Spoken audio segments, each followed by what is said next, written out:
Hi, I am Bismi S Rawther. ഞാൻ പെണ്ണില്ലം എന്ന ടീമിന്റെ ഡോക്യുമെന്ററി ചെയ്ത റിട്ടേൺ ആൻഡ് ഡയറക്ഷൻ ചെയ്ത ഞാനാണ്. പെണ്ണില്ലത്തിനെ കുറിച്ച് പറയാൻ നല്ലൊരു എക്സ്പീരിയൻസ് ആയിരുന്നു.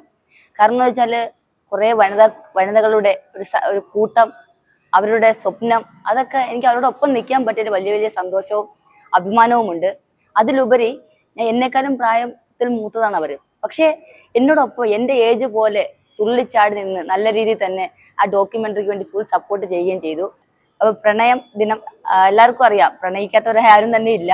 അപ്പോൾ അതിലുപരി ഞങ്ങൾ എല്ലാവരും കൂടെ ചേർന്നിട്ട്, പെണ്ണില്ലം ടീമിലെ മൊത്തത്തിലെ കുറേ പേര് ചേർന്നിട്ട് ഒരു ബുക്ക് എഴുതുകയും, പ്രണയ ലേഖനങ്ങൾ, അത് ജെൻസി പ്രണയത്തെ കുറിച്ചാണ്. ഇന്നത്തെ തലമുറ എന്ന് പറയുമ്പോൾ ജെൻസി പ്രണയമാണല്ലോ. ആ പ്രണയത്തെ കുറിച്ച് തന്നെയാണ് ഞങ്ങൾ എഴുതിയിരിക്കുന്നത്. അതും വായിക്കുക. അതേപോലെ ബുക്കിന്റെ പ്രകാശനം ചെയ്യുന്നത് ജോർജ് ഓണക്കൂർ സാറുമാണ്. ഇനിയും പുതിയ വിജയങ്ങളിലേക്ക് എത്താൻ ഞങ്ങൾക്ക് കഴിയട്ടെ. അതുപോലെ നിങ്ങളുടെ സപ്പോർട്ടും ഉണ്ടാകണം.